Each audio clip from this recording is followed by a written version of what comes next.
Donald Trump voltou à presidência dos Estados Unidos e colocou o bilionário Elon Musk numa das posições de maior destaque no seu governo. Tanto destaque que há até quem questione quem é o verdadeiro presidente e quanto tempo dois homens com um ego tão grande vão ser capazes de dividir a atenção e o poder. Nesse vídeo, a gente vai mostrar que a relação entre o Trump e o Musk é um vai e vem de ataques e elogios, de convites e desconvites, entre tapas e beijos. E vamos mostrar também que existe sim um barril de pólvora que pode estar prestes a explodir. Vambora!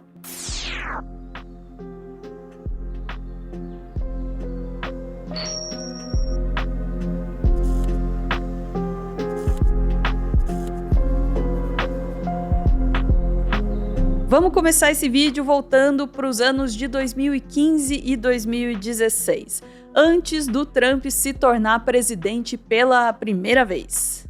Se todos nós soubéssemos o que ia acontecer. Nessa época, o Musk jurava que ele não se importava e nem participava da política. Ele se apresentava como um isentão. Apesar disso, ele tinha sim muitos interesses no governo. Isso porque as duas principais empresas do Musk na época, a Tesla e a SpaceX, dependiam e muito do dinheiro do Estado malvadão para sobreviver. A Tesla provavelmente nem chegaria até esses anos sem uma injeção de 465 milhões de dólares que a empresa recebeu do Departamento de Energia dos Estados Unidos entre 2008 e 2009. E mesmo depois de receber esta bolada toda, ela passou muitos anos lucrando muito mais com a venda de créditos de carbono num programa do governo da Califórnia do que vendendo carros elétricos propriamente ditos. Enquanto isso, a SpaceX recebia dinheiro da NASA. Muito, mas muito dinheiro. Só para vocês terem noção, foram mais de 15 bilhões de dólares entre 2003 e 2023. Mais do que a rádio pública do governo, por exemplo. Tudo isso para dizer que o Musk tinha, sim, muitas razões para se preocupar bastante com quem ia sentar naquela cadeirinha da Casa Branca. Tudo isso para que ele pudesse continuar mamando. Acho que deu para entender. Naquela época, o histórico dele não era ali muito favorável em relação aos políticos do Partido Republicano, o partido pelo qual o Donald Trump queria disputar a presidência. O Musk até tinha feito doações para o republicano George W. Bush em 2003, mas desde então todas as doações dele tinham sido direcionadas para o Partido Democrata. Além disso, o Musk era conhecido como o cara dos carros elétricos, ou seja, muito associado a políticas ambientais, o que certamente não aproximava ele muito do Trump. Num primeiro momento, ele falou até muitas vezes contra a candidatura do Trump, dizendo até num painel da revista Vanity Fair que ele esperava que o Trump não fosse o candidato do Partido Republicano. I don't really have strong feelings except that hopefully Trump doesn't get the nomination of, the Republican Party. That's because I think that wouldn't be good. I think at most he would get the Republican nomination, but I think that would still be a bit embarrassing. E quando a candidatura do Trump já estava confirmada, o Musk falou para a rede de televisão CNBC que o caráter dele não refletia bem na imagem dos Estados Unidos. I feel a bit stronger that probably he's not the right guy. He just doesn't seem. It doesn't seem to have the sort of character that reflects well on the United States. O Trump também não morria de amores pelo Musk, não. Durante a eleição presidencial, o Homem Laranja lançou um dos seus grupos de marketing numa ofensiva com a campanha Não Deixem Elon Falir de Novo, que focava justamente no ponto que a gente destacou ali no início desse bloco, o quão dependentes as empresas dele eram do financiamento estatal. Os caras fizeram até um blog que, por incrível que pareça, estava ganhando novas postagens até o final de 2021. As últimas trocas de ofensas públicas entre os dois aconteceram em novembro de 2016. Então, qual não foi a surpresa de todo mundo quando Musk foi convidado para o Fórum Estratégico e Político do Trump após a sua eleição? Esse foi um encontro que o Trump marcou com os principais executivos do país no final de dezembro de 2016. Estavam por lá os principais representantes de empresas como Microsoft, Uber, PepsiCo, Apple, BuzzFeed, Disney, General Motors e muitos outros. E parece que a participação do Musk foi bem boa, né? Porque ele acabou ganhando um carguinho no governo Trump, como parte do Conselho Consultivo Empresarial. Mas a lua de mel durou pouco, muito pouco. 6 meses depois, o Musk abandonou a posição, adivinha só, em protesto à decisão do Trump de tirar os Estados Unidos do Acordo de Paris, o acordo internacional de combate às mudanças climáticas. Pera, você tá me dizendo que o Musk já saiu de um governo Trump em protesto contra as mudanças climáticas? Doideira! Ah, mas é que independentemente das posições políticas do Musk, a decisão do Trump foi um golpe nos negócios dele. Tirar os Estados Unidos do acordo significava retirar os incentivos aos carros elétricos, justamente um dos seus principais negócios. Sabia que tinha que ter um interesse por trás, né? Isso acabou levando a mais alguns anos de relações ruins entre os dois, até chegar à pandemia de Covid-19.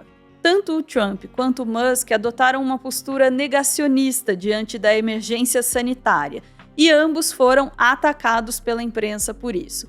Foi nesse ponto que eles acharam algo em comum e começaram a se reaproximar. Que bonitos.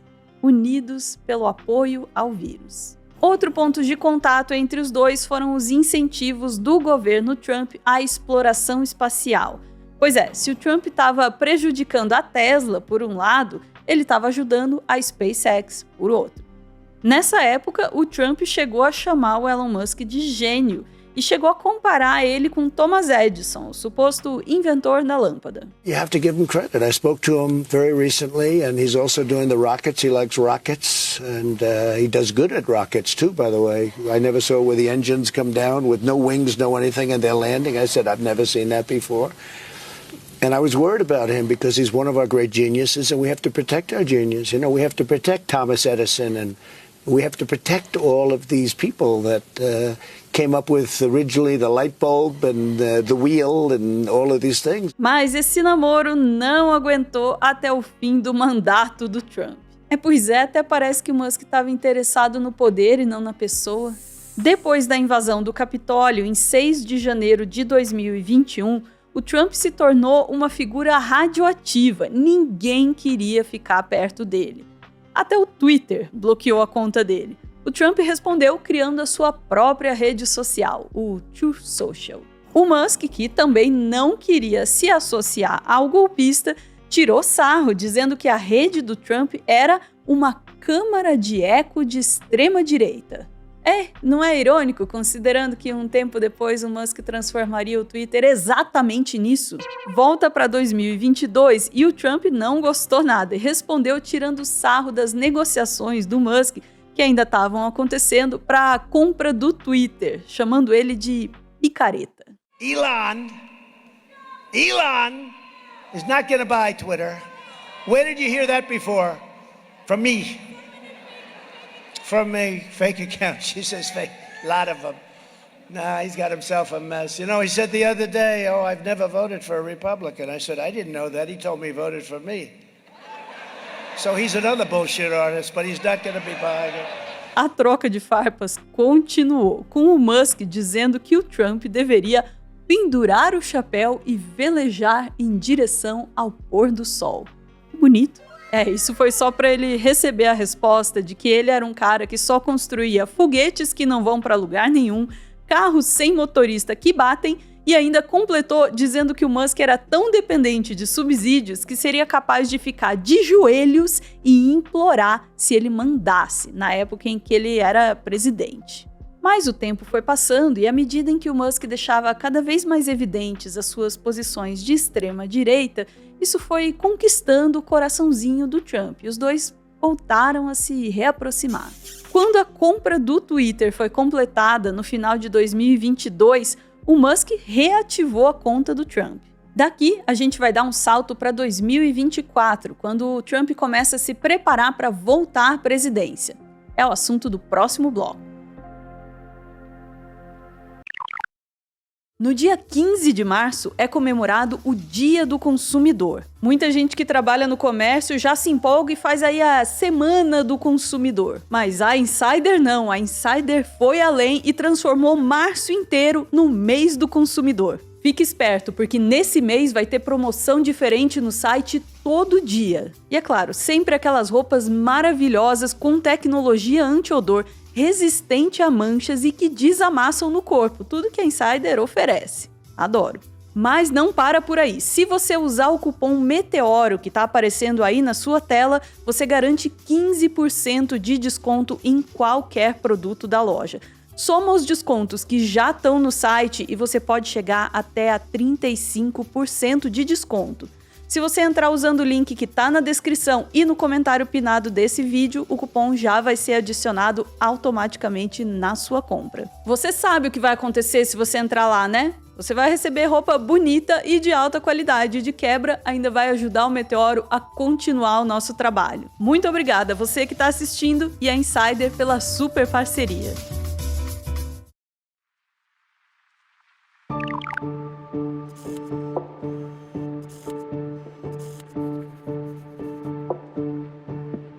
Se a posição do Musk na campanha para a presidência da República do Trump em 2016 foi a de uma leve oposição, na de 2024, meu amigo Musk não deixou dúvidas de que estava ao ladinho do Trump. Ele mergulhou de cabeça. Em março daquele ano, os dois já estavam se encontrando, com o Trump pedindo doações para a campanha. Em maio do mesmo ano, já começavam a rolar os rumores de que o Musk teria um cargo de conselheiro. Tô achando que passou a fase dos tapas e começou a fase dos beijos, hein? No dia 12 de agosto, o Musk usou o Spaces, uma espécie de sala de bate-papo via áudio que ele implementou no Twitter, para entrevistar o Donald Trump.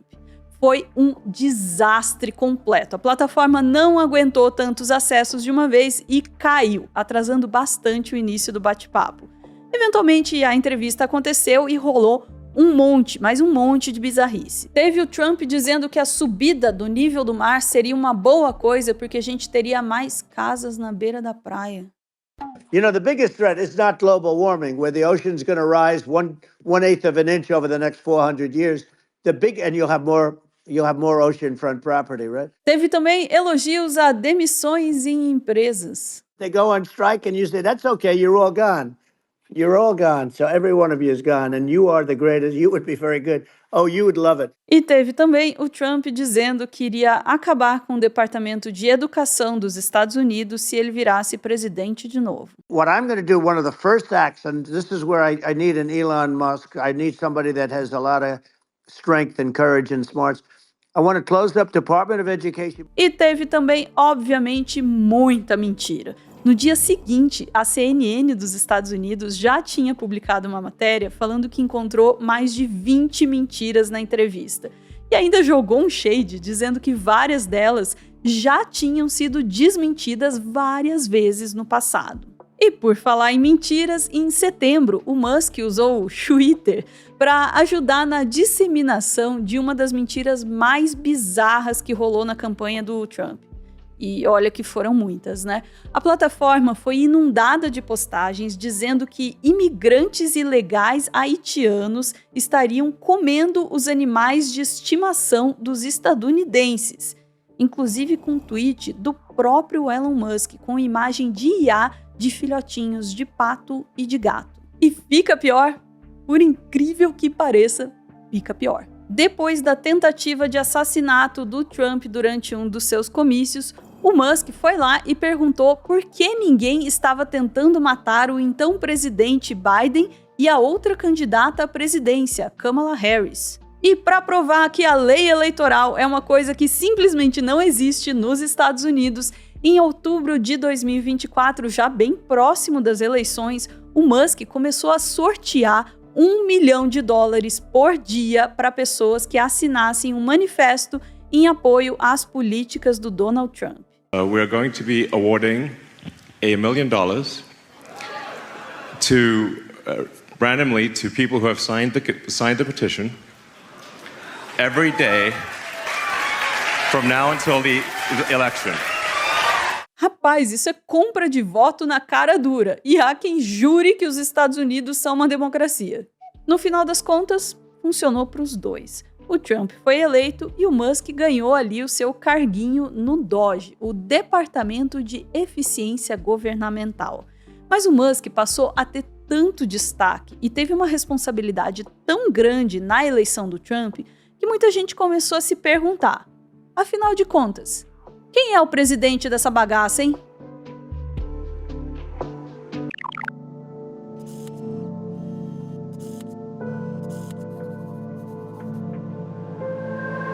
Desde que o Trump venceu as eleições pela segunda vez, muita gente começou a produzir material para tentar mostrar qual dos dois realmente manda. De um lado, a gente tem o perfil oficial da Casa Branca postando uma montagem da revista Time, devidamente renomeada como Revista Trump, com a frase "Vida longa ao rei" e a imagem de um Trump coroado. Ai, que brega! Do outro lado, nós temos a revista Time de verdade, colocando na capa uma imagem do Musk como presidente.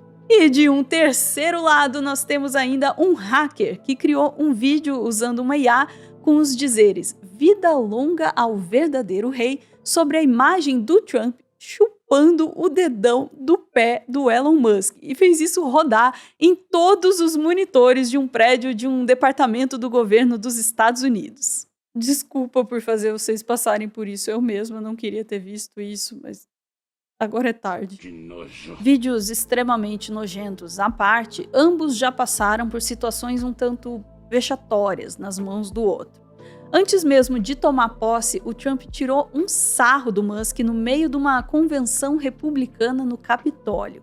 Na frente dos deputados, o Trump disse que o Musk não desgrudava dele, que eles não conseguiam fazer ele voltar para casa e que ia aguentar isso até não gostar mais dele. I can't get him out of here. He just likes this place.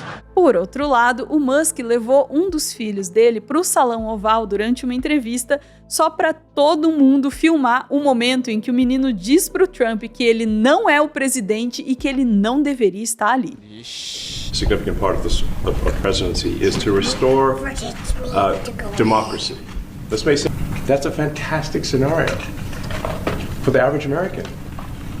I mean, imagine they're going down the grocery aisle and the prices from one year to the next are the same. Mas vamos tentar olhar além das picuinhas e das questões simbólicas, ainda que elas sejam importantes, e tentar ver em quais pontos os interesses desses dois homens divergem e como essas divergências estão sendo resolvidas, ou não. Um dos primeiros pontos em que o Trump e o Musk divergiram foi com relação ao projeto Stargate. Esse projeto previa um investimento de 500 bilhões de dólares, parte vindo do governo e parte da iniciativa privada, para avançar o desenvolvimento de inteligências artificiais. O Musk não gostou de ver concorrência sendo incentivada nos Estados Unidos e deixou isso bem claro. Vale lembrar que ele está desenvolvendo a própria inteligência artificial, o Grok. Obviamente, ele não vai querer ver os concorrentes dele recebendo montantes tão altos de investimento do governo, né? Mas essa briga não foi para frente por causa de uma interferência externa. A chinesa DeepSeek lançou seu modelo R1, provando que dá para fazer sim IA com muito menos dinheiro. E depois disso, o Stargate foi meio que esquecido por todo mundo. Outro ponto delicado são as taxas de importação com as quais o Trump vive ameaçando os outros países. Essas taxas poderiam tanto ajudar quanto atrapalhar os negócios do Musk, dependendo de qual país afetado e qual o produto sobre o qual elas incidiriam. Por exemplo, a Tesla ganharia muito se o Trump taxasse os carros elétricos importados da China, mas poderia perder muito com a taxação da sua matéria-prima, como alumínio ou aço. Até agora, essas taxas têm sido muito mais usadas como forma de ameaça por parte do Trump do que de fato implementadas, embora eles estejam tentando. mas a gente sabe que se elas começarem a sair muito do papel, podem acabar gerando um racha, até porque isso já aconteceu em 2018, com o Musk tweetando loucamente quando o Trump anunciou a taxação do aço e alumínio chineses. Um ponto de discordância que já parece ter sido resolvido de forma favorável ao Musk foi a questão da imigração de mão de obra qualificada. Todo mundo está vendo a cruzada contra os imigrantes que o Trump está empreendendo, né? Mas uma coisa que pouca gente dá atenção é para os imigrantes altamente qualificados, que são essenciais para toda a indústria de tecnologia dos Estados Unidos. Esses imigrantes não costumam entrar ilegalmente, em geral eles chegam ao país com os vistos H-1B. Alguns setores do governo Trump, como por exemplo o liderado pelo estrategista Steve Bannon, não querem nem saber. Eles querem ir atrás de todos os imigrantes, inclusive limitar esse visto. Já outros setores, como o do Musk, querem ir atrás dos imigrantes pouco escolarizados e assim garantir que os trabalhadores especializados possam continuar entrando para trabalhar para eles. A briga se tornou pública, com direito ao Bannon, que mais de uma vez fez a saudação nazista, chamando o Musk de racista. Mas, pelo menos a princípio, parece que o Trump ficou ao lado do Musk nessa. Numa entrevista para o The New York Times, ele elogiou muito esse tipo de visto. Agora, vamos fechar o círculo. Vocês lembram o que levou o Musk a abandonar o primeiro governo Trump? Foi quando o Trump saiu do Acordo de Paris, prejudicando a Tesla. A questão dos carros elétricos já está causando atrito de novo. Em março de 2024, quando os dois estavam começando a conversar sobre o apoio, o Trump já falava abertamente que não pensava como o Musk nesse assunto. We obviously have opposing views on a minor subject called electric cars. I'm all for electric cars, but you have to have all of the alternatives also. E de fato, o Trump não apenas saiu mais uma vez do Acordo de Paris, como foi além. Atacou o Programa Nacional de Postos de Carregamento de Carros Elétricos, um golpe pesadíssimo para os carros elétricos nos Estados Unidos, inclusive para a Tesla. E para completar, a população estadunidense resolveu protestar contra as medidas do Musk no Doge com um boicote à Tesla. O resultado foi um prejuízo recorde de 42 bilhões de dólares para a Tesla só no mês de fevereiro de 2025. Até o momento, o Musk parece estar engolindo bem esse prejuízo, até porque ele está tendo ganhos em outros pontos, como o controle de agências reguladoras que poderiam impor limites às suas empresas. Mas os acionistas da Tesla não estão gostando nem um pouco e já começam a se organizar para processar ou até demitir o Musk do cargo de CEO da Tesla. Até o momento em que o roteiro desse vídeo foi finalizado, a relação entre Donald Trump e Elon Musk estava resistindo bravamente. Mas por quanto tempo isso vai durar, hein? Da última vez não resistiu 6 meses. Coloca aí nos comentários quanto tempo você acha que vai durar dessa vez. Ou será que dessa vez é para sempre, hein?